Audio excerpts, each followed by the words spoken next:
राधे राधे। श्री हरिदास, श्री कुंज बिहारी, कैसे हैं आप सभी लोग। आई होप कान्हा जी की कृपा से आप सभी लोग अच्छे होंगे और स्वस्थ होंगे। वैशाख मास महात्म्य अध्याय 14। वैशाख मास के महात्म्य। श्रवण से एक सर्प का उद्धार और वैशाख मास के धर्म के पालन और राम नाम के जप से व्याध का वाल्मीकि होना। ऋतुदेव कहते हैं, व्याध सहित शंख मुनि ने विस्मित होकर पूछा, तुम कौन हो और तुम्हें यह दशा कैसे प्राप्त हुई। सर्प ने कहा, पूर्व जन्म में मैं प्रयाग का एक ब्राह्मण था। मेरे पिता का नाम कुशिद मुनि और मेरा नाम रोचन था। मैं धनाढ्य अनेक पुत्रों का पिता और सदैव अभिमान से दूषित था। बैठे बैठे बहुत बकवाद किया करता। बैठना, सोना, नींद, मैथुन और जुआ खेलना, यही सब मेरी आदतें थी और सूद लेना, यही मेरे व्यापार थे। मैं लोक निंदा से डरकर नाम मात्र के शुभ कर्म करता था, सो भी दसब के साथ। उन कर्मों में मेरी श्रद्धा नहीं थी। इस प्रकार मुझे दुष्ट और दुर्बुद्धि के कितने ही वर्ष बीत गए। उसके पश्चात वैशाख मास में जयंत नाम का ब्राह्मण प्रयाग क्षेत्र में निवास करने वाले पुण्यात्मा द्विजों को वैशाख मास के धर्म सुनाने लगा। स्त्री, पुरुष, क्षत्रिय, वैश्य, शूद्र, सहस्त्रों श्रोता प्रातःकाल स्नान करके अविनाशी भगवान विष्णु जी की पूजा किया करते। उसके पश्चात जयंत की कही हुई कथा सुनते। वे सभी पवित्र और मौन होकर भगवत कथा में अनुरक्त रहते थे। एक दिन वे कौतूहलवश देखने की इच्छा से श्रोताओं की मंडली में जा बैठा। मेरे मस्तक पर पगड़ी बंधी थी, इसलिए मैंने नमस्कार तक नहीं किया और संसारी वार्तालाप में अनुरक्त हो कथा में विघ्न डालने लगा। कभी मैं कपड़े फैलाता तो कभी किसी की निंदा करता और कभी जोर से हंस पड़ता। जब तक कथा समाप्त हुई तब तक मैंने इसी प्रकार समय बिताया। उसके पश्चात दूसरे दिन शनिपात रोग से मेरी मृत्यु हो गई। मैं तपाए हुए शीशे के जल से भरे हुए हलाहल नरक में डाल दिया गया और 14 मनवंतरों तक वहां यातना भोगता रहा। उसके बाद 84 लाख योनि में जन्म लेता और मरता हुआ इस समय क्रूर तमोगुणी सर्प होकर इस वृक्ष के खोखले में निवास करता हूँ। सौभाग्यवश आपके मुखारविंद से निकली हुई अमृतमयी कथा को मैंने अपने दोनों नेत्र से सुना, जिससे तत्काल मेरे सारे पाप नष्ट हो गए। हे मुनि श्रेष्ठ, मैं नहीं जानता कि आप किस जन्म के मेरे बंधु हैं, क्योंकि मैंने कभी किसी का उपकार नहीं किया। तो मुझ पर आपकी कृपा हुई, जिनका चित्त सम्मान है, जो सब प्राणियों पर दया करने वाले साधु पुरुष हैं, उनमें परोपकारी स्वाभाविक प्रवृत्ति होती है। उनकी कभी किसी के प्रति विपरीत बुद्धि नहीं होती। आज आप मुझ पर कृपा कीजिए, जिससे मेरी बुद्धि धर्म में लगे। देवादिदेव भगवान विष्णु जी मुझे कभी स्मृति ना हो और साधु चरित्र वाले महापुरुष सदा ही संग प्राप्त हो और भगवान विष्णु जी को मैं कभी ना भूलूं। जो लोग मद से अंधे हो रहे हों, उनके लिए एकमात्र दरिद्रता ही उत्तम अंजन है। इस प्रकार अनेक प्रकार के भांति स्तुति करके रोचन ने बार बार शंख को प्रणाम किया। हाथ जोड़कर चुपचाप उनके आगे खड़ा हो गया। तब शंख ने कहा, ब्राह्मण, तुमने वैशाख मास के और भगवान विष्णु जी का महात्म्य सुना। इससे उसी क्षण तुम्हारा सारा बंधन नष्ट हो गया। हे द्विज श्रेष्ठ, परिहास, भय, क्रोध, द्वेष, कामना अथवा स्नेह से भी एक बार भगवान विष्णु जी के पापहारी नाम का उच्चारण करके बड़े भारी पापी भी रोग और शोक रहित वैकुंठ धाम में चले जाते हैं।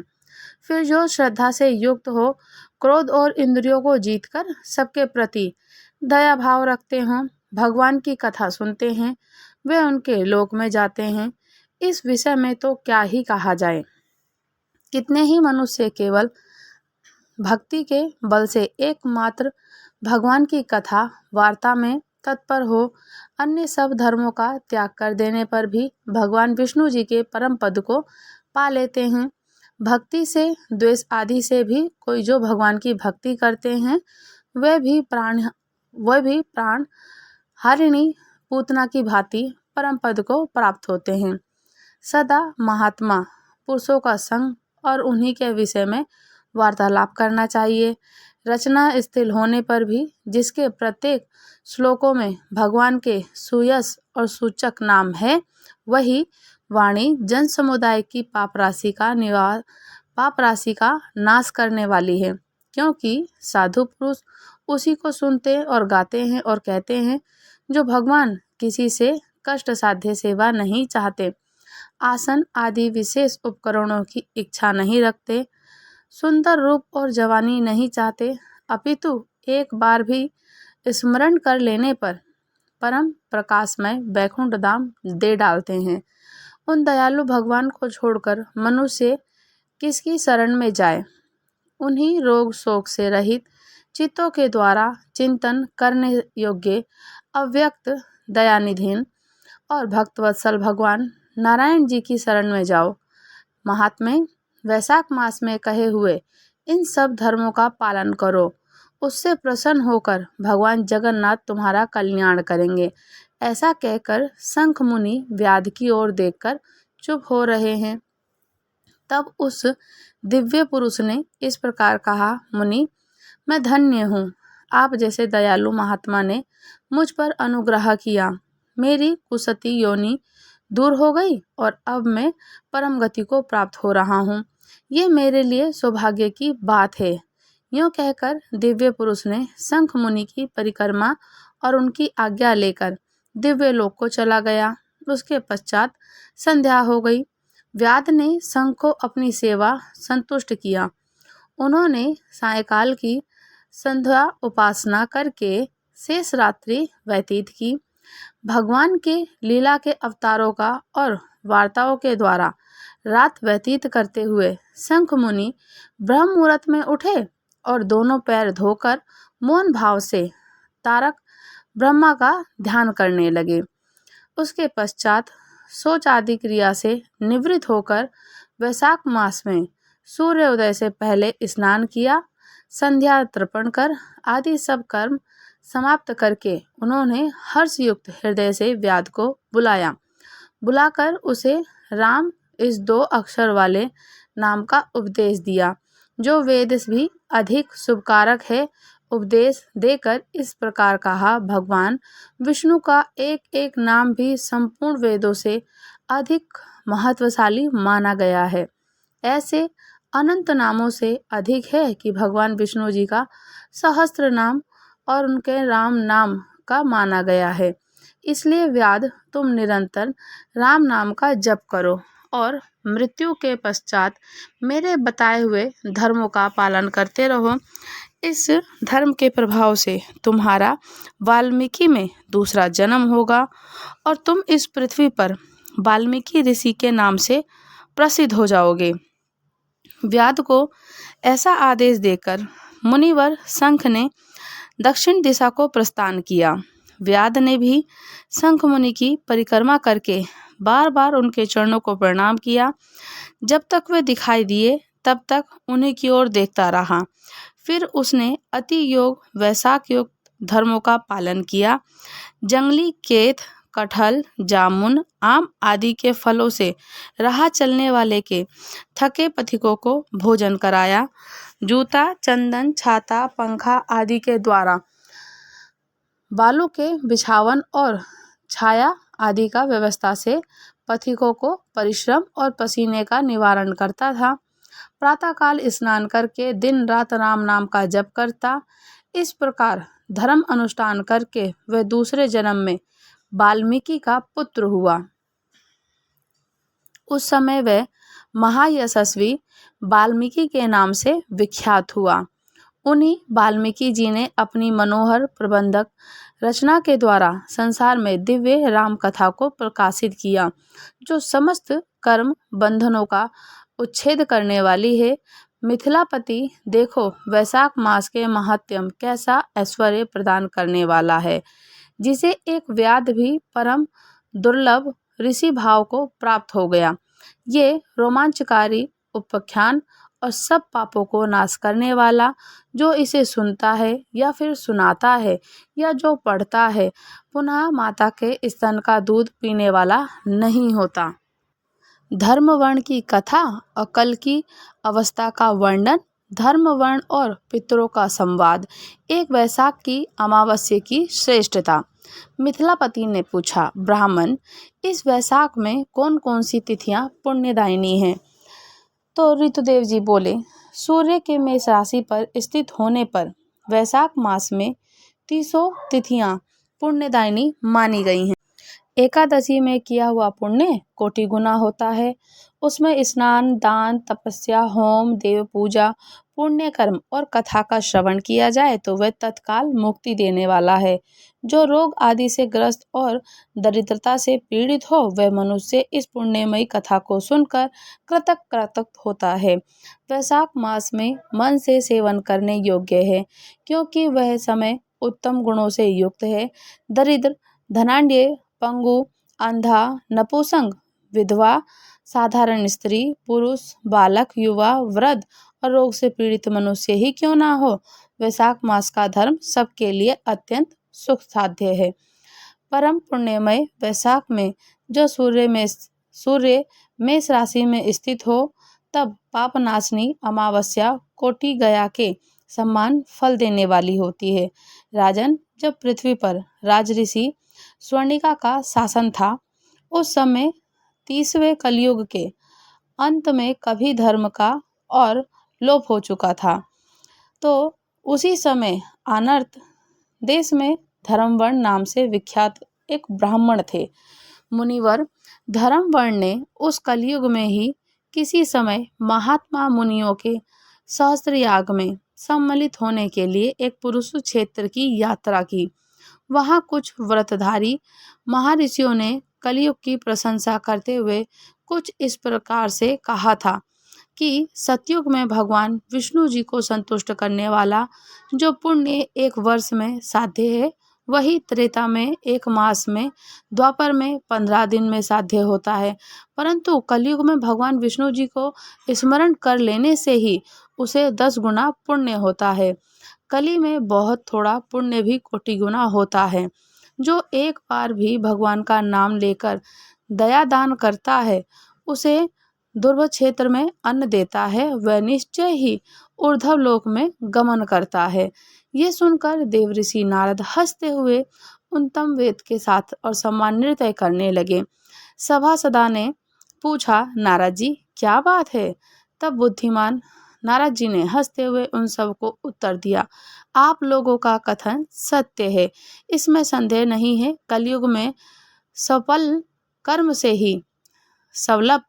से ही महान पुण्य का साधन किया जाता है। कलेशों का नाश करने वाले भगवान केशव स्मरण मात्र से ही प्रसन्न हो जाते हैं। और आप लोगों से यह कहता हूँ कि कलयुग में ये 2 बातें दुर्घट हैं। शिशोंद्रियों का निग्रह और जिह्वा को वश में रखना, ये दोनों कार्य जो सिद्ध कर ले वही नारायण स्वरूप है। कलयुग में आपको यहाँ नहीं ठहरना चाहिए।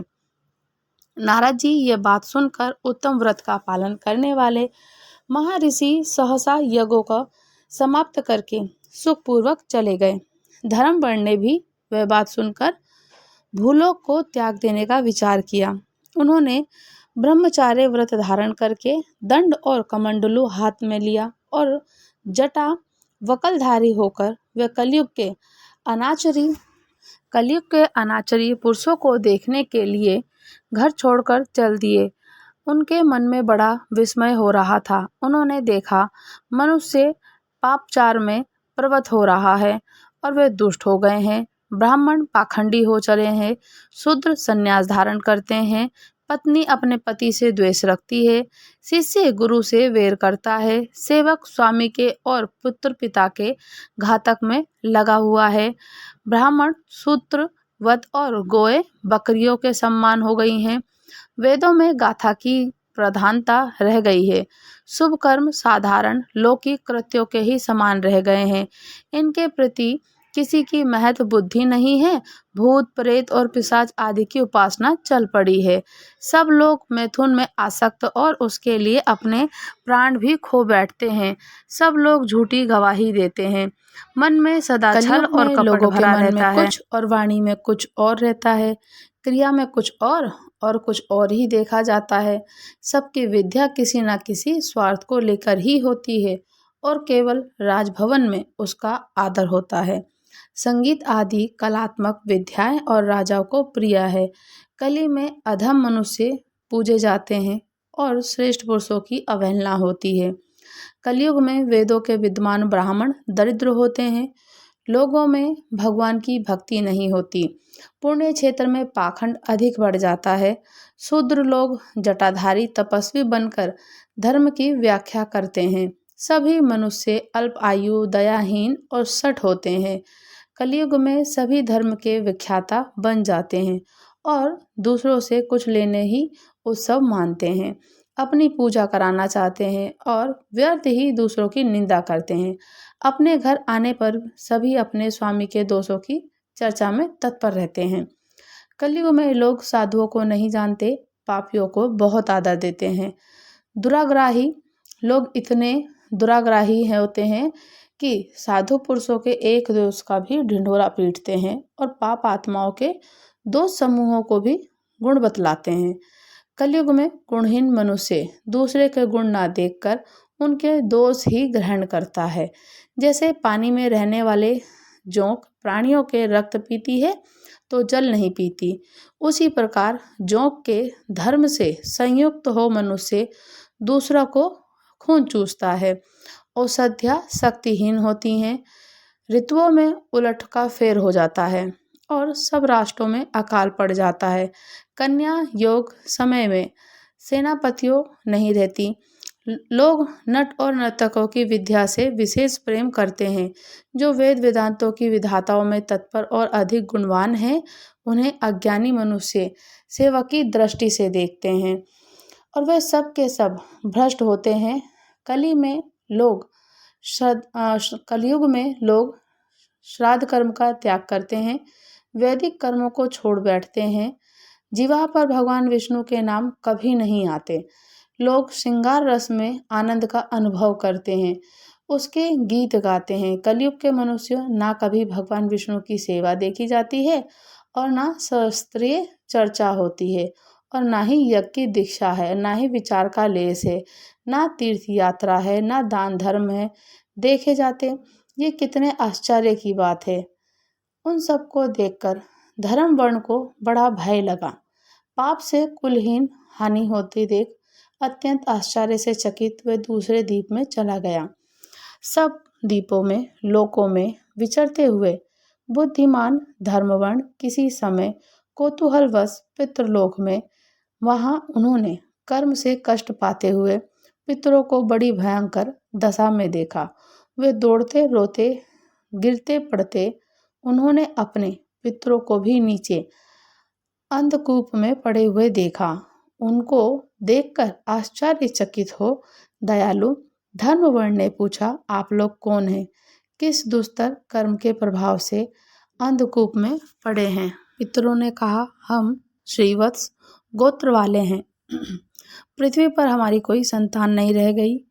हम श्राद्ध और पिंड से वंचित हैं, इसलिए यहाँ हमें नरक का कष्ट भोगना पड़ता है। संतानहीन दुरात्माओं का अंधकूप में पतन होता है। हमारे वंश में एक ही महायशस्वी पुरुष है जो धर्मवर्ण के नाम से विख्यात है, किंतु वह विरक्त होकर अकेला घूमता फिरता है। उसने गृहस्थ धर्म को नहीं स्वीकारा। वह एक ही तंतु हमारे कुल में अवशिष्ट है। उसकी भी आयु क्षीण हो जाने पर हम लोग घोर अंधकूप में गिर पड़े, जहाँ से फिर निकलना कठिन होगा। इसलिए तुम पृथ्वी पर जाकर धर्मवर्ण को समझाओ। हम लोग दया के पात्र हैं। हमारे वचनों को यह बताओ कि हमारी वंश रूपा दुर्वा को काल रूपी चूहा प्रतिदिन खा रहा है। सारे वंश का नाश हो गया, एक तुम ही बचे हो। जब तुम भी मर जाओगे तब संतान परंपरा ना होने के कारण तुम्हें भी अंधकूप में गिरना पड़ेगा। इसलिए गृहस्थ धर्म को स्वीकार करके संतान की वृद्धि करो। इसलिए हमारी तुम्हारी दोनों की ऊर्ध्व गति होगी। यदि एक ही पुत्र वैशाख माघ और कार्तिक मास में हमारे उद्देश्य से भगवान संतान और भगवान स्नान श्राद्ध और दान करेगा तो उसे हम लोगों की उधर्व होगी, नरक से उद्धार होगा। और यदि एक पुत्र भी विष्णु का भक्त हो जाए, एक भी एकादशी का व्रत रखने लगे, यदि एक भी भगवान विष्णु की पापनाशक कथा श्रवण करे, उससे 100 बीती हुई पीढ़ियों का भी और 100 भावी पीढ़ियों का उद्धार होगा। वह पीढ़ियाँ पाप से आवृत होने पर भी नरक का दर्शन नहीं करती। यदा और दया धर्म से रहित बहुत से पुत्रों के जन्म से क्या लाभ, जो कुल में उत्पन्न होकर सर्वव्यापी भगवान नारायण की पूजा नहीं करते। इस प्रकार प्रिय वचनों के द्वारा धर्म वर्ण को समझाकर तुम उसे विरक्तपूर्ण ब्रह्मचार्य आश्रम से गृहस्थ आश्रम में प्रवेश करने की सलाह दो। पितरों की बात सुनकर धर्मवर्ण अत्यंत विस्मित हुआ और हाथ जोड़कर बोला, मैं ही धर्मवर्ण नाम से विख्यात आपके वंश का दुराग्रही बालक हूँ। यज्ञ में महात्मा नारद जी का ये वचन सुनकर मैं कलयुग में कोई भी रसनेन्द्रिय और सिनेन्द्रिय और दृढ़ता पूर्वक संयम नहीं रखता। मैं दुर्जनों की संगति से भयभीत हो अब तक दूसरे दूसरे द्वीपों में घूमता रहा। इस कलयुग के 3 चरण बीत गए। अंतिम चरण में भी 3.5 भाग व्यतीत हो गए और मेरा जन्म व्यर्थ बीत गया, क्योंकि जिस कुल में मैंने जन्म लिया उसमें माता पिता के ऋण को भी मैंने नहीं चुकाया। पृथ्वी के भारभूत और शत्रुतुल्य पुत्र के उत्पन्न होने से क्या लाभ, जो पैदा होकर भगवान विष्णु और देवताओं के पितरों की पूजा ना करे। मैं आप लोगों की आज्ञा का पालन करूंगा। बताइए पृथ्वी पर किस प्रकार मुझे कलयुग से और संसार से भी बाधा नहीं प्राप्त होगी। धर्मवर्ण की बात सुनकर पितरों के मन को कुछ आश्वासन मिला।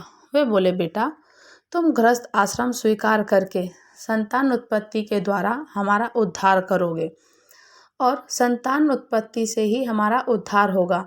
जो भगवान विष्णु जी की कथा में अनुरक्त होकर श्री हरि जी का स्मरण करते, सदाचार पालन में तत्पर रहते, उन्हें कलयुग में बाधा नहीं पहुंचती। मानत जिनके घर में शालग्राम शिला और महाभारत की पुस्तक हो, उसे भी कलयुग की बाधा नहीं देख सकती। जो वैशाख के धर्म का पालन करे, माघ मास में स्नान करे और कार्तिक में दीपदान करे, उसे भी कली की बाधा नहीं होगी। जो प्रतिदिन महात्मा भगवान विष्णु की पापनाशक और मोक्षदायिनी दिव्य कथा सुनता है, जिसके घर में बलि विश्वदेव होता है, शुभ कारिणी तुलसी होती है और जिसके आंगन में उत्तम गाय रहती हैं, उसे भी कलयुग की बाधा नहीं होती। इस पापात्मा युग में तुम्हें कोई भय नहीं है बेटा, शीघ्र पृथ्वी पर जाओ। इस समय वैशाख मास चल रहा है और ये सब उपकार करने वाला मास है। सूर्य मेष राशि पर स्थित होने पर 30 तिथियां पुण्यदायिनी मानी गई हैं और एक एक तिथि में किया हुआ पुण्य कोटि कोटि गुणा अधिक होता है। उसमें जो भी वैशाख की अमावस्या तिथि है, वह मनुष्य को मोक्ष देने वाली है, देवताओं और पितरों को बहुत प्रिय है, शीघ्र ही मोक्ष प्राप्ति करने वाली। जो उस दिन पितरों के उद्देश्य से श्राद्ध करते हैं, जल से भरा हुआ घड़ा पिंड देते हैं, अक्षय फल की प्राप्ति होती है। और शीघ्र ही जाओ, जब अमावस्या हो तब कुंभ सहित श्राद्ध और पिंडदान करो। सबका उपकार करने के लिए गृहस्थ धर्म का आश्रय लो। धर्म अर्थ और काम से संतुष्ट हो, उत्तम संतान पाकर फिर मनोवृत्ति से रहते हुए सुखपूर्वक दीप और दीपावंतरों में विचरण करो। पितरों के इस प्रकार आदेश देने पर धर्मवर्ण मुनि शीघ्रता पूर्वक भूलोक में गए। वहाँ मेष राशि में सूर्य के स्थित रहते हुए वैशाख मास में प्रातःकाल स्नान करके देवता, ऋषि और पितरों का तर्पण किया। फिर कुंभ दान सहित पाप विनाशक श्राद्ध करके उसके द्वारा पितरों को पुनरावृत्ति रहित मुक्ति प्रदान करी। उसके पश्चात उन्होंने स्वयं विवाह करके उत्तम संतान को जन्म दिया और के लोक में उस पापनाशनी अमावस तिथि को प्रसिद्ध किया। उसके पश्चात भक्ति पूर्वक भगवान की आराधना करने के लिए हर्ष के साथ गंधमादन पर्वत पर चले गए। इसलिए वैशाख की और अमावस्या तिथि परम पवित्र मानी गई है। वैशाख मास महात्म्य अध्याय 14 समाप्त हुआ। अगर आप लोग हमारे चैनल पर नए हैं तो चैनल को लाइक, शेयर, सब्सक्राइब करना बिल्कुल भी ना भूलें और अच्छे अच्छे प्यारे प्यारे से पॉजिटिव से कमेंट्स कीजिए। Radhe Radhe. Shri Haridas, Shri Kunj Bihari. Like, share, subscribe करना बिल्कुल भी ना भूलें। राधे राधे।